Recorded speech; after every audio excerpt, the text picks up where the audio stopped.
नमस्कार, आप सभी का स्वागत। डीडी न्यूज़ पर आप देख रहे हैं हमारा सांकेतिक भाषा का विशेष बुलेटिन। आपके साथ मैं हूं मुकुल शर्मा। मेरे साथ मौजूद हैं मेरे सहयोगी शरद मुदगल। तमाम खबरों से आपको रूबरू कराएंगे, लेकिन सबसे पहले नजर डालते हैं हेडलाइंस पर। पश्चिम एशिया संघर्ष के बीच प्रधानमंत्री नरेंद्र मोदी करेंगे मुख्यमंत्रियों से वार्ता। राज्यों के बीच समन्वय और संभावित असर और संभावनाओं की रणनीति की करेंगे समीक्षा।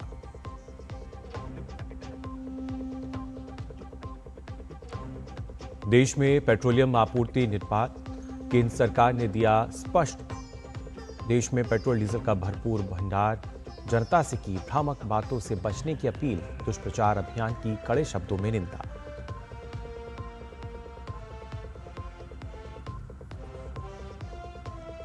संसद का बजट सत्र, दोनों ही सदनों में अहम विधेयक सूचीबद्ध।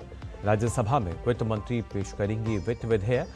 लोकसभा में होगी दिवाला और शोधन अक्षमता संहिता संशोधन विधेयक 2025 पर चर्चा।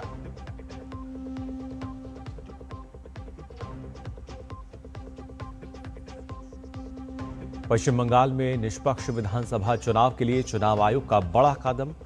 14 रिटर्निंग ऑफिसरों के ट्रांसफर, पहले भी बदले गए थे 73 रिटर्निंग ऑफिसर।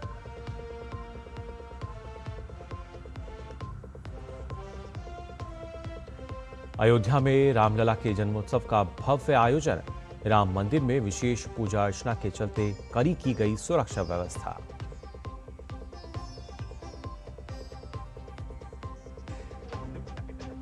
और डोनाल्ड ट्रंप का बयान, ईरानी सरकार के अनुरोध पर 10 दिन के लिए अमेरिका ने बंद किया ऊर्जा संयंत्रों पर हमला। ईरान ने कहा संघर्ष समाप्त करने के अमेरिकी प्रस्ताव अनुचित। और आइए अब खबरें देखते हैं विस्तार से। आपको बता दें, प्रधानमंत्री नरेंद्र मोदी आज राज्यों और केंद्र शासित प्रदेशों के मुख्यमंत्रियों के साथ बैठक करेंगे। वीडियो कॉन्फ्रेंसिंग के जरिए होने वाली इस बैठक में ईरान में हालिया संघर्ष के बाद पैदा हुए अंतर्राष्ट्रीय और आर्थिक हालात पर चर्चा होगी और इस संबंध में राज्यों की तैयारियों और योजनाओं की समीक्षा की जाएगी। आचार संहिता लागू होने के कारण जिन राज्यों में चुनाव होने हैं वे इस बैठक का हिस्सा नहीं होंगे। कैबिनेट सचिवालय चुनाव वाले राज्यों तमिलनाडु, पश्चिम बंगाल, असम, केरलम और केंद्र शासित प्रदेश पुडुचेरी के मुख्य सचिवों के साथ एक अलग बैठक करेगा। बैठक का उद्देश्य राज्यों के साथ समन्वय बनाना है, जिससे संभावित असर पर मजबूत रणनीति तय हो सके। यह पहली बार है जब प्रधानमंत्री पश्चिम एशिया संघर्ष को लेकर मुख्यमंत्रियों के साथ बैठक करेंगे। यह संघर्ष 28 फरवरी को अमेरिका और इसराइल द्वारा ईरान पर किए गए हमले के साथ शुरू हुआ था। ईरान ने भी खाड़ी के अपने पड़ोसी देशों और इसराइल पर हमले कर जवाबी कार्रवाई की है।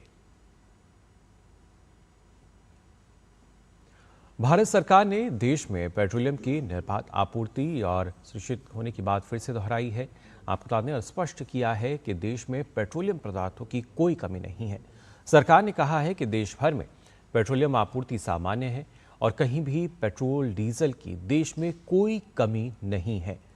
सरकार ने लोगों से अफवाहों पर ध्यान न देने की सलाह दी है, तो पैनिक बुकिंग और पैनिक खरीदारी से बचने की अपील भी की। देश में रिफाइनरियां 100% से अधिक क्षमता पर चल रही हैं, तो विदेशों से भी जरूरी ऊर्जा आयात किया जा रहा है। ऊर्जा आपूर्ति के वैश्विक संकट के बीच भी भारत में आपूर्ति सामान्य रहने की वजह है वो कदम जो देश ने पिछले 11 वर्ष में उठाए हैं। एनर्जी इंपोर्ट का डाइवर्सिफिकेशन इस दिशा में प्रमुख प्रयास रहा है। मोदी सरकार का लक्ष्य है कि इस वैश्विक संकट से देश के आम आदमी को किसी भी परेशानी का सामना ना करना पड़े। और वहीं पश्चिम एशिया में तनाव के बीच वैश्विक ऊर्जा आपूर्ति को लेकर ईरान ने बड़ा फैसला लिया है। ईरान ने भारत समेत 5 देशों को स्ट्रेट ऑफ हॉर्मुज से वाणिज्यिक जहाजों के आवागमन की बात कही है। ईरान के विदेश मंत्री सैयद अब्बास अरागची के अनुसार भारत, चीन, रूस, इराक और पाकिस्तान के जहाज इस रणनीतिक जलमार्ग से गुजर सकते हैं, जबकि अन्य देशों के जहाज़ों पर रोक जारी रहेगी। आपको बता दें कि स्ट्रेट ऑफ हॉर्मुज से दुनिया के करीब 20% तेल और एलएनजी की आपूर्ति होती है। पश्चिम एशिया में जारी संघर्ष के बीच ईरान की ओर से भी यूएई पर हमले किए गए। गुरुवार को अबू धाबी में मिसाइल इंटरसेप्शन के बाद गिरे मलबे से 2 लोगों की मौत हो गई, जिनमें एक भारतीय नागरिक शामिल है। इस हमले के बाद यूएई में स्थित भारतीय दूतावास ने एक्स पर पोस्ट कर घटना पर गहरा दुख जताया है। कहा गया है कि अबू धाबी में मलबा गिरने से एक भारतीय नागरिक की दुखद मृत्यु पर भारतीय दूतावास ने अपनी गहरी संवेदना व्यक्त की है। भारतीय दूतावास संयुक्त अरब अमीरात के अधिकारियों के साथ मिलकर हर संभव सहायता प्रदान करने के लिए समन्वय कर रहा है।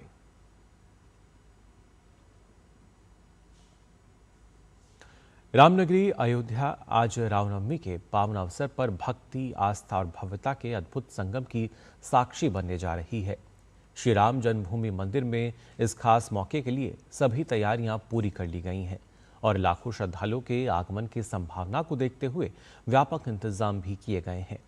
मंदिर प्रशासन के अनुसार आज मंदिर पूरे दिन श्रद्धालुओं के लिए खुला रहेगा, जिससे देश विदेश से आने वाले भक्त सहजता से रामलला के दर्शन कर सकेंगे। सुबह 6:30 बजे से अनुष्ठान शुरू हो गए हैं, जो 11 बजे तक चलेंगे। इसके बाद दोपहर ठीक 12 बजे भगवान रामलला का जन्मोत्सव मनाया जाएगा। इस दौरान सूर्य की किरणें रामलला के मस्तक पर पड़कर दिव्य सूर्य तिलक का अद्भुत दृश्य प्रस्तुत करेंगी, जिसे एलईडी स्क्रीन के माध्यम से भी प्रसारित किया जाएगा।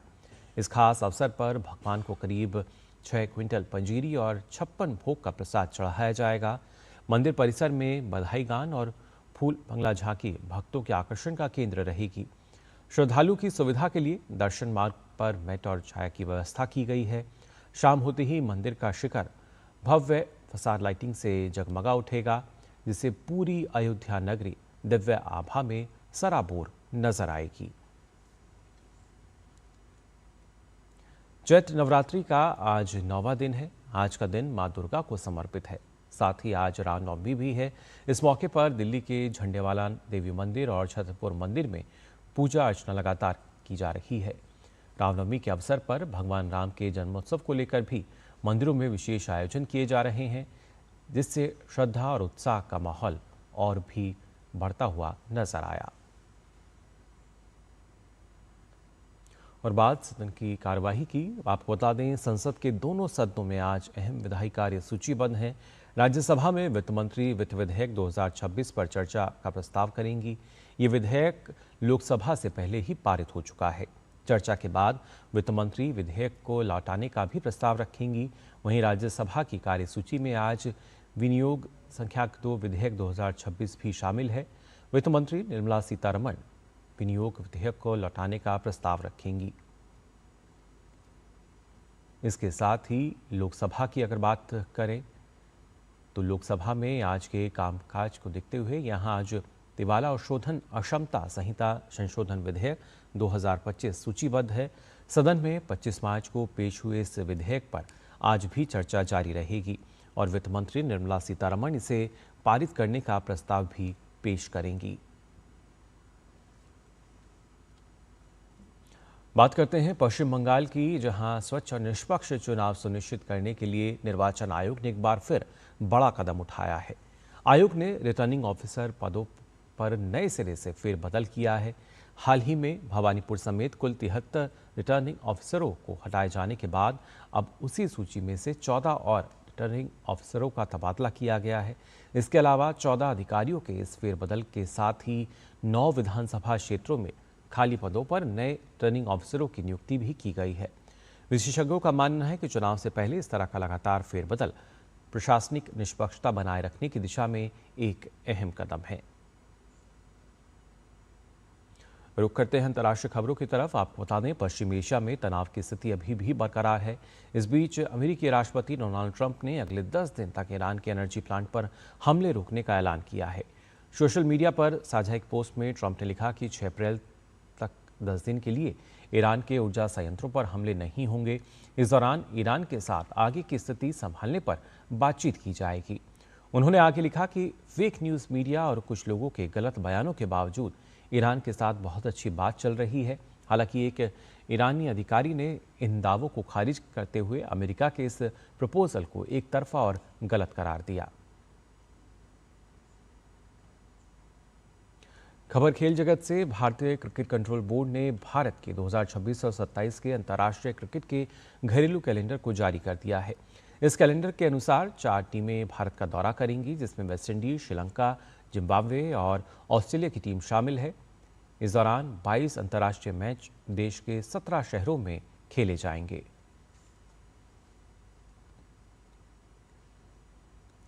तो फिलहाल के लिए सांकेतिक भाषा के इस विशेष बुलेटिन में बस इतना ही। मुझे और मेरे सहयोगी शरद मुद्गल को दीजिए अनुमति। नमस्कार।